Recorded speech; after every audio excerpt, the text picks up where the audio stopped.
Hey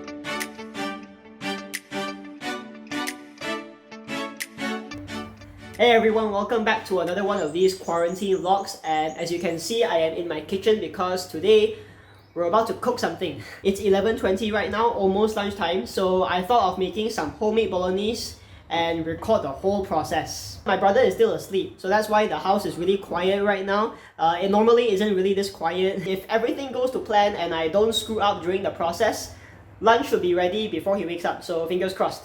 Let's talk about the ingredients that I'm using. We have carrots, 1 onion, 2 cans of whole tomatoes, tomato puree, and for the protein, the meat, we have minced pork. I'm also going to add some celery. I apologize in advance if any of you think that the kitchen is messy. This is a bad example. Some people ask me where I get my ingredients from. I get them from the sky. So usually if I need something, I'll just see it like that. Let's get everything all prepped up first, okay? Let's put the vegetables here. So this bolognese recipe is inspired by many cooking videos on YouTube. I just try to pick some points out of every single one of them. First, we need to prep the vegetables. We need to chop these up very finely. In the videos, you'll see some of the chefs using a food processor. It's like a machine with a blade inside. They will quickly chop everything all at once. But I don't have it.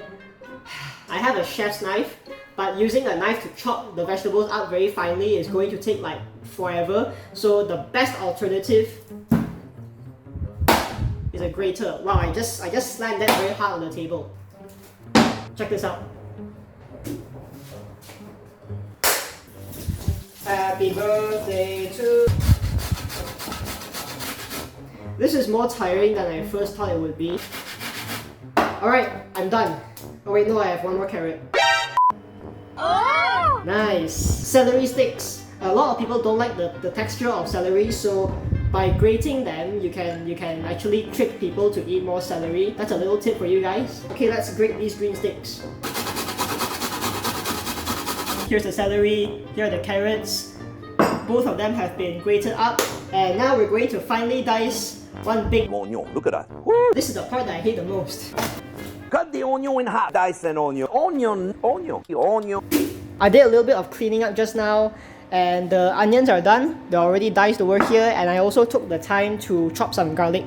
This is the pan that I'm going to use when you're making sauces at home, especially in big portions. I really recommend you to use a deep pan like this. Right now, let's get the minced meat into the pan. One thing I didn't realize was the meat wasn't defrosted completely. There's still quite a number of frozen chunks in the pan. This piece over here is still frozen, it's quite tough. And this piece as well.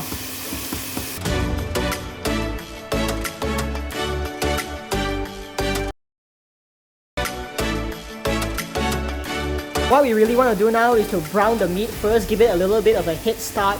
And once it starts looking like this, throw in the garlic. Onions will go in next.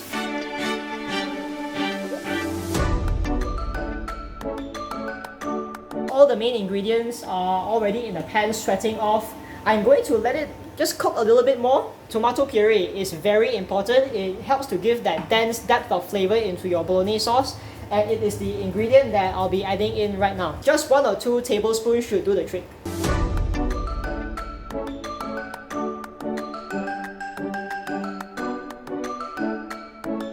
After you add the canned tomatoes, you can then play around with the seasoning and the herbs and spices. For the bolognese sauce that I'll be making today, I'm going to add rosemary, basil, and 1 bay leaf. Okay, let's try the sauce.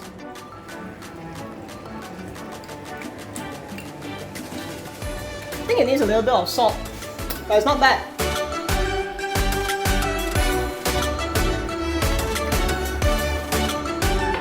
That's good.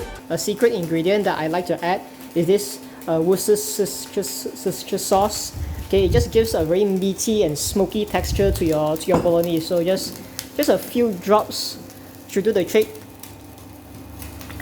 The good thing about making a big batch like this is you can just store it in containers like these and chuck them in the freezer. So the next time you want to make some bolognese sauce, you can just get those containers out and defrost them, and you'll have instant pasta. Technically it's not instant because you have to defrost them first, so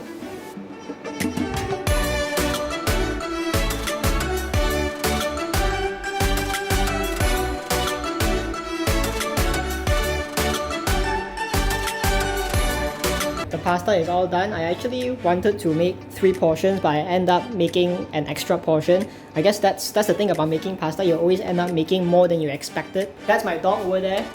His name is Doodle, and he always comes to the kitchen and hides under the table every time we cook something.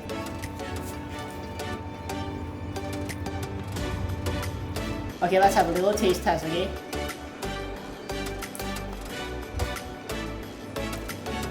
Not bad. 30 minutes. Was worth the wait. Just made a cup of coffee.